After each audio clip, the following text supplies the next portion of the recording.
Ladies and gentlemen, it is not really your boy, but it is me, Liam Davidson, otherwise known as DTF, and this is the formal review of Tyler the Creator's Don't Tap the Glass. This is my first review, okay? First of all, I'm standing, so it feels focused. I'm holding a microphone, which honestly isn't that comfortable. I don't really want to deal with audio fluxes, so also don't want to be boring and just keep still like and so guys, there's like, it's like you gotta have some vibrancy, but there's a lot to get through, and I do have a premeditated script.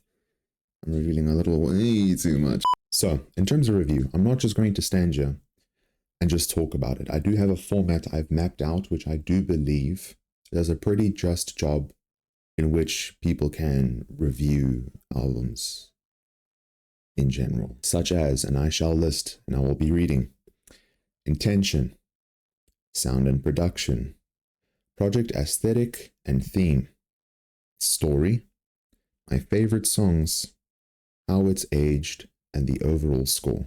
So without stalling, I said we just get into the sections and we learn, or you learn, as we go along this journey of review. Tyler seemed to put in a lot of time and effort into controlling the narrative, I feel like, in how this album is received, constantly reminding his fans that it's not something to expect much depth or heavy story from, reassuring us numerous times on many posts and interviews that it is a more vibe out type of project, something to move and dance to rather than something to overanalyze or something to look too deeply into, right?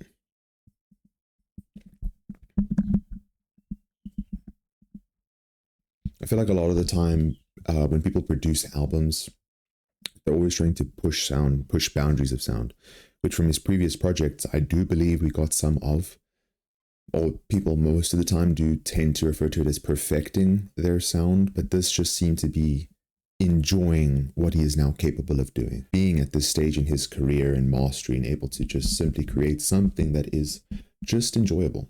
I feel like in terms of a project as a whole, this is kind of like the contra to Chromacopia, in which we received a lot of vulnerability, new sound, a lot of story. So much so, I feel like that being burnt out from his project last year, I can't remember exactly where it was from. Hopefully I'll put it here on screen. I don't know if it's from an interview or a clip or a post or whatever it was.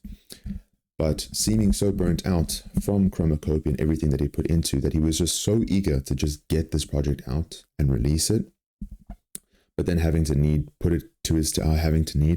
what? So much so that he had to simply allow his team to handle the majority of the promo, which I personally enjoyed a lot. Okay, I tend to find the promo of an album to be one of the most enjoyable aspects. Like the graffiti on the wall or walls around the city, super cool in my opinion.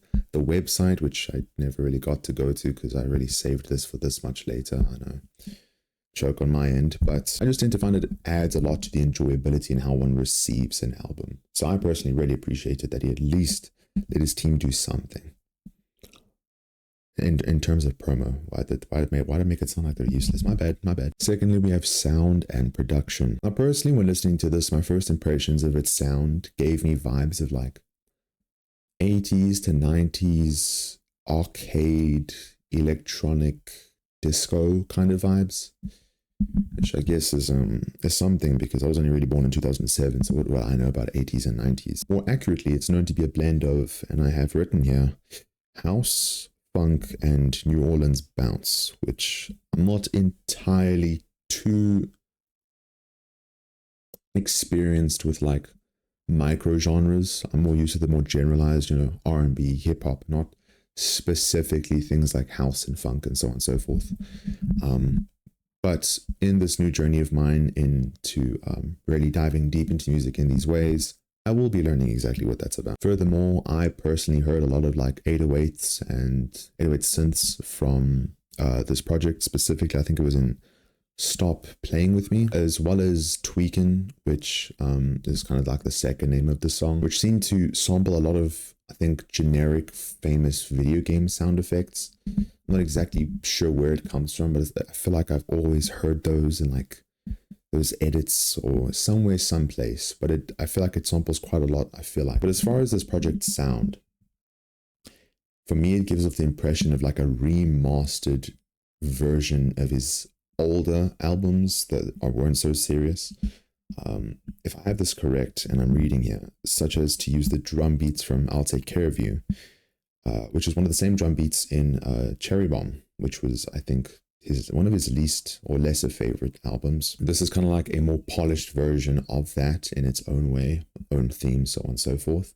At least that's what I get from listening. Project Aesthetic and Theme. Now, elements of this theme include paper, glass, leather, and solid colors, which I personally really like. I really enjoy good use of color. In my opinion, in terms of this theme, and this isn't necessarily, again, diving too deep into something that shouldn't necessarily be dived too deep into, I believe, or at least with this project specifically. But in my opinion, is it's funky, it's fun, it's improportionately distorted, but I feel like that only makes it more eye-catching and further ties itself closer to the actual story behind, well, this album. Now, I'm not going to act like reading off of a script is absolutely taboo, because I did look into the story of this album, and it is semi-bit of a paragraph.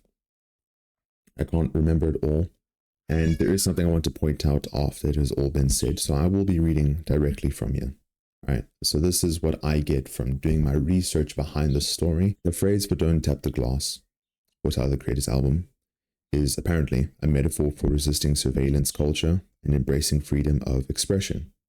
The phrase Don't Tap the Glass is a metaphor for resisting surveillance culture and embracing freedom of expression. Kind of feel like that's the same sentence twice.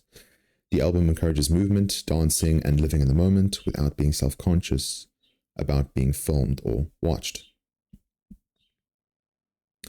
Now, it does feel counterproductive to read too deep into a project made not to be taken too seriously or overanalyzed. Now, in terms of my opinion about this story, or this, you could also say this is the intention. I think it's quite refreshing to have a project that isn't supposed to be taken too seriously. I think the majority of the content I do consume is pretty in-depth, heavy story-driven projects. But I think for me in general, I actually just prefer the enjoyability, regardless if it's in-depth or not so in-depth. And as far as the intention, I too am quite saddened by the fact that we're all ruled by fear.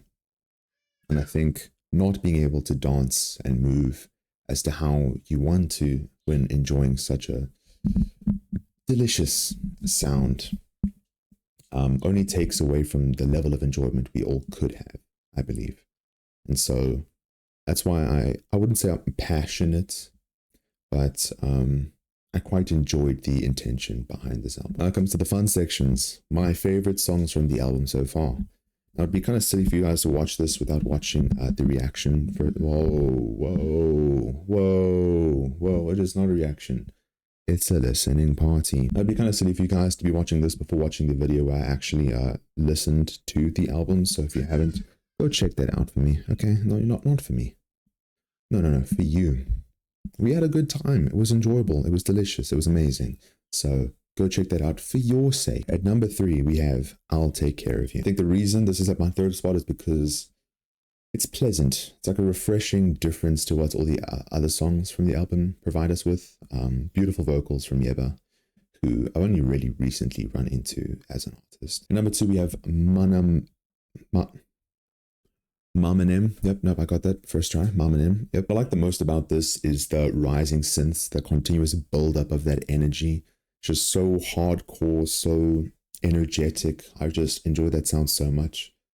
I am somewhat disappointed that it's not its own song, because it works more as an interlude into the next song being, I believe, Stop Playing With Me, in which the beat kind of switches, uses the same sound, but the beat switches, so does the pace. And I understand, it's fine. Like, you know, you do what you want to with the album. We all have opinions. I mean, this is mainly opinion driven, right? But I just wish it was his own song and that it was a little longer than 1 minute. And at number 1, I don't know if this will surprise anyone, I have Big Poe. The main reason is highest energy. Highest energy on the album. Sets a very good tone as an introduction. I really enjoyed the feature by Pharrell and the persona they do tend to play. Not too much of a fan of how, could say inappropriate or graphic or out there it is, but in terms of sound, I really enjoyed it, especially when I was telling people to, does it make you feel like you want to jump, yeah, really enjoyed that. Interesting section that I don't really see a lot of people talk about, and is our next section, how it has aged. It's still not something that I have really added independent songs into my playlists. We have a pretty hefty assortment of different vibes, and I haven't really added a single song to any of them. But it's rather a project I listen to as a singular song, if that makes sense. That's something that's quite easy to just play if I don't have a specific mood I'm trying to fit. They're all not so lengthy, also not so oh geez. Also not so in depth. There we are. It's easy to simply just press play and have a pretty pleasant time. And again, not all songs are supposed to be made for those purposes. Honestly, it's nice to have a whole album you can simply just press play and listen to. And I think what that also highlights, I believe, is that it all fits a similar sound. It's like the transition between songs, sometimes I don't even realize it's the next song already. So the sound is so similar, so much so that it feels like it's just one really long song. So that's how it's aged for me so far. Now we come to the overall score. And I think in terms of everything considered, all these categories, especially enjoyability, which really should be its own section, I'm going to give this project, as Anthony Fantana would say, a mid to high 7. I don't think it's one of his most insane projects ever, or one of his top projects, of which I still have many to listen to. But I do think that's the point. I don't think I could give it too high of a score, because all of these other things do factor into the rating of an album, in my opinion. And I think a 7 is pretty good for this album, considering that it's mainly based off of the sound. And if it's just sound driven, a 7, I believe, is a pretty good rating. And it is, again, it's not like I'm trying to account for anything. It is just my opinion. It is just my rating with all these categories considered. If you enjoyed, please let me know. If you guys have anything, personally, I want to engage a little bit here with the audience. If you guys have anything in terms of I should add to the format of how I react or review an album, please let me know. I do my best to continuously re-listen to it, adjust, take notes. I do my best to have an open mind in the sense of how I receive an album, never comparing it to what I'm used to, and trying to understand where they come from artistically and personally and all these different aspects. But if you guys have anything to add, please let me know. How did you guys enjoy this album? What would you guys rate this? I'm not entirely sure of my audience quite yet. I'm obviously beginning to build one, so I am quite intrigued. Without further ado, it has been DTF, and I'll see you guys in the next project, hopefully posted in 2 days from now. Adios.